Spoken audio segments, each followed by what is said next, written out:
Kenneth, this is such a treat because we've known each other for a very long time. Long time. So Years. tell me about the music shop in Riccarton Road. Oh, Dad's shop. Goodness. Okay, so my father, we moved north from Otago, where I was born, to Christchurch in 1956, August 1956. And Dad went to work for Charles Begg & Co. in High Street. The big shop, huge shop, had studios and a theatre upstairs, a concert hall. It was just the most amazing building at High Street there. And Dad worked for them as a salesman. And then it got to the stage, now when would it have been, I suppose, early 80s maybe? Oh no, what am I talking about? Early 70s. He took up the offer of going to work at the Beggs shop in Riccarton on the corner of Stratton Road and Riccarton Road. It was still Beggs in those days. Then it subsequently became Riccarton Music and Appliance Centre, and it was one of those old school shops, as you know. You know, you had a few guitars and lots of sheet music and records, one sewing machines or one laundry washer, one television, or maybe two televisions, and lots of little bits and bobs outside at the back of the shop. And Dad was old school salesperson. And I always admired him, the way he treated his customers. He was very, very honest and very kind and gentle with them, and he was great. So that was a great shop, and I used to work in there in the holidays, school holidays and university holidays. And then Dad had a heart attack. Would have been 59, 22 is 81. So he had a bad heart attack in 1981 and decided he'd take early retirement. So he did. And because it was life-threatening stuff and he had to look after himself. Ironically, he only died 5 years. 5 years ago, he got to 95. So that shop basically folded and it's no longer there. I actually drove past where it was just a few weeks ago. Yeah, it was a great shop. And how did music start for you? Well, Dad was a bander, played cornet, beautiful cornet player. He played in the army band in Egypt during the war, and he put a cornet in my hand when I was 7, and it started from there really. I just grew up in the Woolston brass band environment in Christchurch. And who was conducting it at that point? Woolston? Yes. Was it Murph Walters? Or? Oh, that's later on. I played under Merv. I was in the learners class to start with, and then the auxiliary band was the junior band. Shirley Dougal, lovely man, who was an E-flat bass player. He conducted the junior band. Bill Stewart would have been conducting the senior band at that point in the mid-60s, along with various other people. Merv Waters came along a little bit later, and I got into the senior band, played under Merv. He was the main figure there when I was there. I left, gosh, I didn't really leave the band until I left Christchurch in 1976.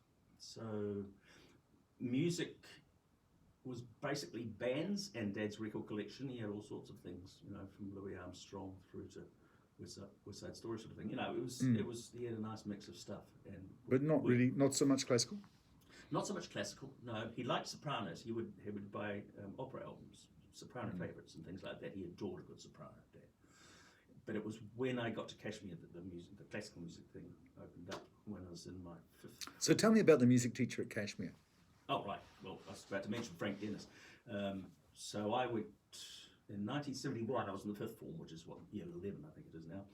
And Frank Dennis was regarded as possibly the best music master in the country at that stage. So I was very fortunate in coming across him, and he saw something about me which... So do you know anything of Frank's background? I mean, I knew Frank well. Yeah, I don't know his background so much. But he was a wonderful man, wasn't he? Oh, he's a hugely wonderful man. And he had a profound effect on so many people. Of course, he went on to teach at the Teachers College after he left. That's right. He left in my second last year, at the end of the 6th form. He went to Teachers College in Christchurch and had a profound effect on that institution as well.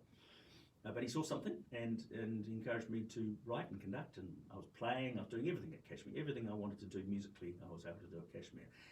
And it coincided with yours and my very good friend Graham Johns, who's a very fine percussionist, who was already at that age playing timpani in the Christchurch Symphony Orchestra. And he came along in my 5th form year 11, and introduced me to classical music, because that was his bag.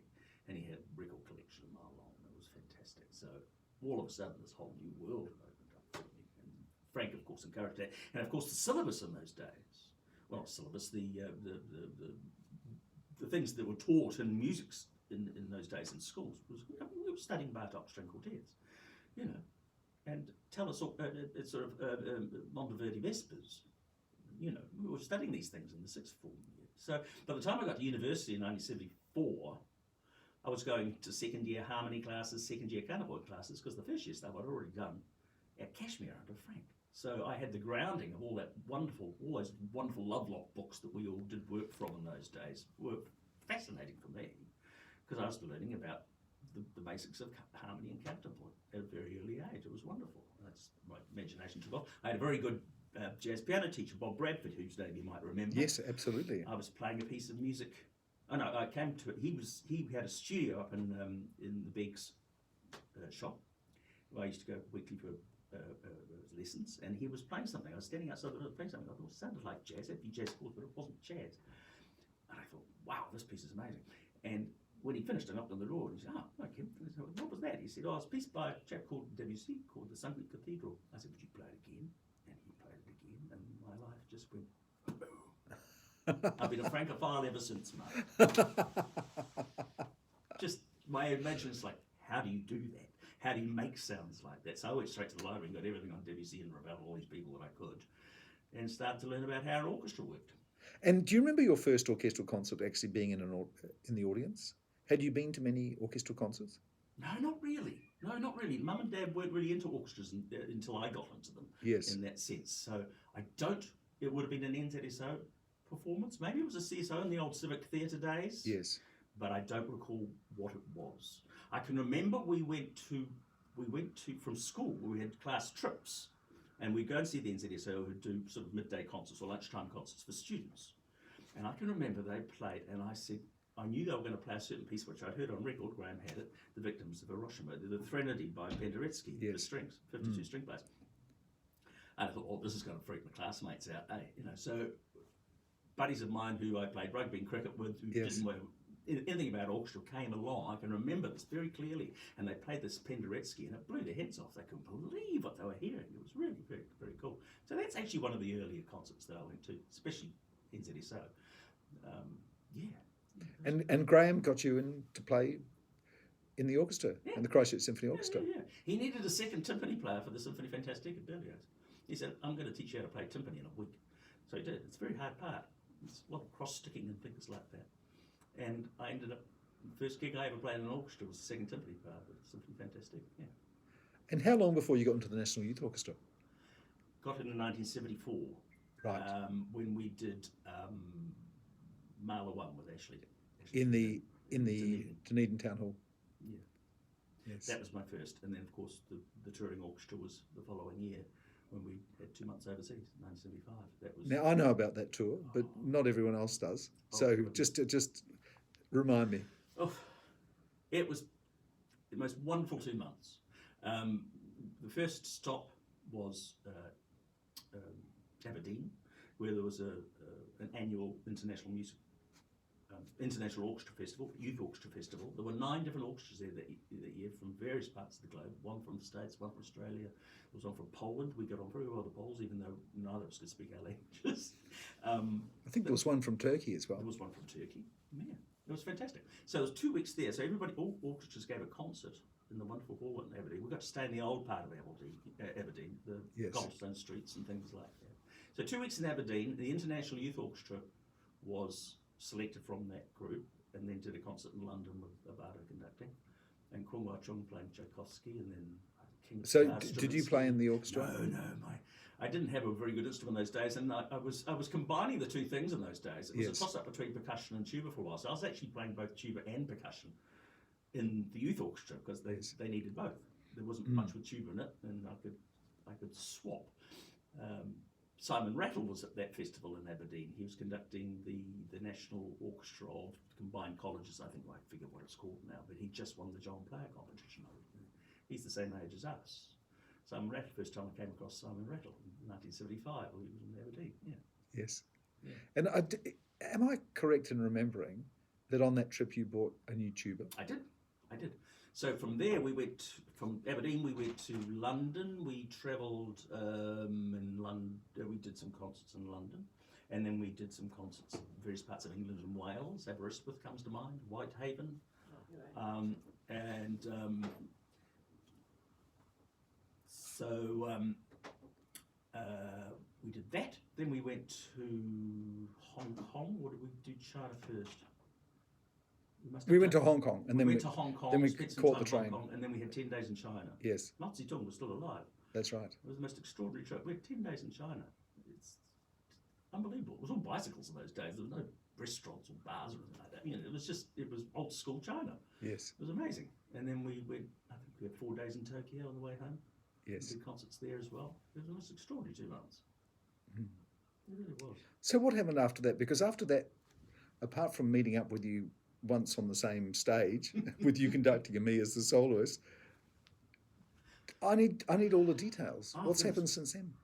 Right, so you came back to New Zealand. Oh yeah, came back to New Zealand. I bought that tuba in Tokyo. Yes. It was shipped, and I had to ask my dad when I get home. I said, Dad, I bought a tuba, and could you pay for it now, and I'll pay you back? It was one of those situations. Everything happened very quickly. Was it a mirror phone? It was a mirror phone. Have I got a ridiculous memory? It was a mirror phone. And it was just what I needed at the time. And so I was starting to think that I might like this tuba lark a bit. So we came back in September, late August, 75. I entered the National Concerto Competition, got in the final. Was it the 4 Millions? 4 millions. Yeah, so that final was held in January of 1976. And the finalists were Wilma Smith playing the Brook and Roger Brown playing the Elgar cello concerto. So it was quite the thing. So got in that final, got to play a concerto with the CSO, who was conducting Dobbs. It must have been Dobbs, I think, was conducting. Dobbs Franks. Dobbs Franks. And then from there, I went to Auckland to do my 3rd year at Auckland University. But I'd only been there about 3 months when the job in the NZSO came up. My mother sent me this, I can remember it, she posted it up to me. My mother found this little advertisement in the newspaper, Principal Tuba, New Zealand, NZBC Symphony Orchestra was in those days. So long story short, I thought, give it a go. So I auditioned and got the job. I was in the job by April 16th or April 18th, 1976. I'd only just moved to Auckland 3 months before that. So all of a sudden I was 20 years old and in the NZSO. So what was very cool about that was that it enabled me to also work out my love of conducting and writing as well. So I got to do a lot of writing, and as the writing became known, people asked me to write. It snowballed nicely so that I kept getting commissions and conducting our little community orchestra in Wellington. I studied in the States in 78, 79, spending time in Boston, Chicago, Cleveland, places like that, in New York. I was taking weekly trips from Boston to New York to have lessons there.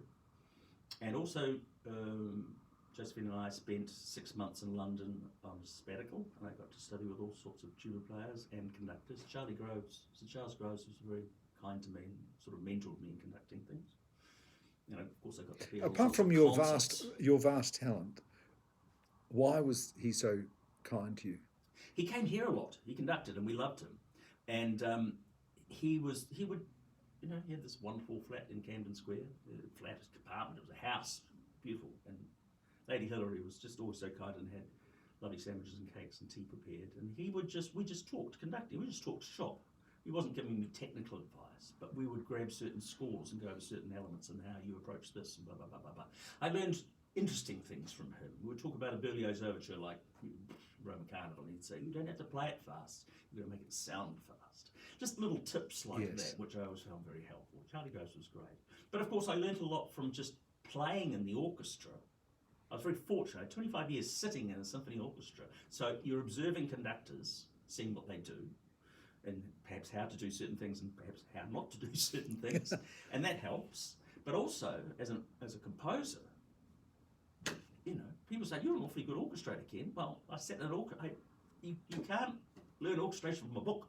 You can get certain ideas from a book and you can test, check the range of a clarinet or something like that, but you can't learn how to orchestrate. You have to have this, what I call my catalogue of sounds, and I developed that catalogue of sounds by playing in an orchestra, simply listening. So your tuba player always has a lot of bars rest, so you can sit and listen. I used to bring scores in and things like that. So I learned a lot about composition and especially orchestration, just sitting in the orchestra. Kenneth, how many composers have had 25 years playing in an orchestra? None that I can think of. Well, that's what I'm thinking. Malcolm Arnold. Malcolm Arnold, Gustav Holst to a certain extent. He played the trombone to make a Yes. living in the late teens. And This early is very 30s. interesting. Have you realised the connection between you and those two other composers you've mentioned? You're all brass players. Brass players like to conduct. Yes. They like to do other things. Yes. It's Because interesting. Malcolm Arnold was a trumpet player. Yeah. Gustav Holst was a trombone. He's a very old friend of John Ritchie's too. Yes. Malcolm Arnold and John Ritchie were good mates. Yes. Yeah, that's true actually. I find that brass players as a rule, and this not just in this country, but all over the place, like to do other things. The brass playing doesn't necessarily fulfill them enough. Yes. And so they'll develop projects outside of their job in an orchestra. You know, they might Yes. form a quintet, or they might form a brass ensemble, or they'll teach a lot. Or Yes. in my case, it was composition and conducting. You know, and I didn't want to stay more than 25 years in the orchestra anyway. I got out. So that was the 25 question. years. So had you been thinking about getting out for a while? Yeah, and I was starting to get a lot of work. I started conducting in Australia in 1998. Yes. My first gig over there was, gosh, it must have been in Perth, yeah. And then things snowballed from there. So for the next 15 years, I conducted every orchestra in Australia except Sydney. All the others I was employed by at one time or another. Had a special affiliation with the Tasmanian Symphony Orchestra. Long ago, used to go there quite a lot. And I was getting a lot of gigs here, and I was starting to conduct ballet. My first ballet was in 1998. So I had this work stretching out 18 months to 2 years. And I'm thinking, if you're going to do it, you've got to do it now. You've got to take the leap of faith.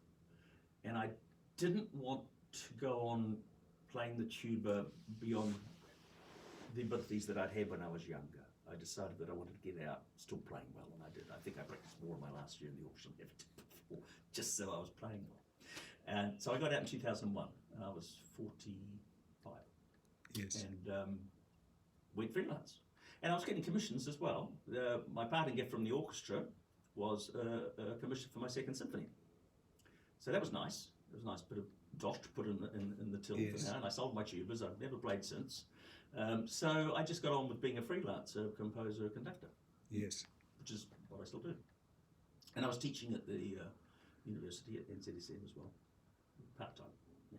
So with your composition, this has been started back at Cashmere High School with Frank Dennis, didn't it? You know, and you have just about to another opera of yours is But the second opera was produced last year. last year. NZ Opera picked it up. It's The Strangest of Angels. And there was a film version made of it, movie, which has just been accepted by the New Zealand International Film Festival, which I'm thrilled about. So that's going to get shown in August around the 4 main centres in New Zealand. So, yeah, it's good. And what's next? Because you're only a young man. Oh, you're very kind. What's next? Composition-wise, I'm writing a lot of vocal music. I'm writing songs. I'm getting asked to write song cycles and things like that. But there's a fourth symphony there. I really want to write a fourth symphony. And I'm sort of think I'm going to be asked to write I'm still an old bander by heart. I've adjudicated the national band contest 3 times. The last time being last year in Wellington. And so my love for brass bands continues. And I've written quite a bit for brass bands over the years. Written quite a few pieces. As well as a euphonium concerto for euphonium, still my favourite instrument, and orchestra, which we recorded with the NZSA. And so I think I'm going to get a commission hopefully to write a big piece for band for like a contest situation. Right. Like a 15-minute, and I want to show my wares. I'm writing a really big piece. I've written 3 big pieces for band, but this is going to be the one. plus the fourth symphony. And I really want to write a fourth symphony. Yeah, I've got all sorts of ideas in my head. So tell me how your day is spent when you're composing. Oh, Oh, it's very leisure. I'm quite relaxed these days. I Yes. live by myself in a nice little house in Sawyers-Bend in Eden. I get up, I drink my coffee, and have an egg on toast, as everybody does. And I sit and read my book for a while, have a second cup of coffee, and then I think, let's do some work. And I just do some writing. It's lovely. Yes. I've got a sunny room to do it in, and I don't use software. I still just use a piano and a desk. I've never used software. I have my very good friend and colleague Alistair Gilkison, who's been copying for me, typesetting for me for 35 years. And he finds all my mistakes. It's great. So I don't play with software as such. So I just do some writing, and 3 or 4 hours can pass like 1 hour. You know? And if I've got scores to learn for a concert that I'm conducting, I'll dive into those in the afternoon after a bit of lunch. Then open a can of beer and sit down and read my book again. Time for another egg. and some days the composing flows easier than others. Oh gosh, yes. Some days I don't do it at all. If I feel like a bit grumpy about something, or it doesn't seem to be, you just put it to one side. It's not urgent. It's not urgent. It doesn't matter. And you can just do it again tomorrow.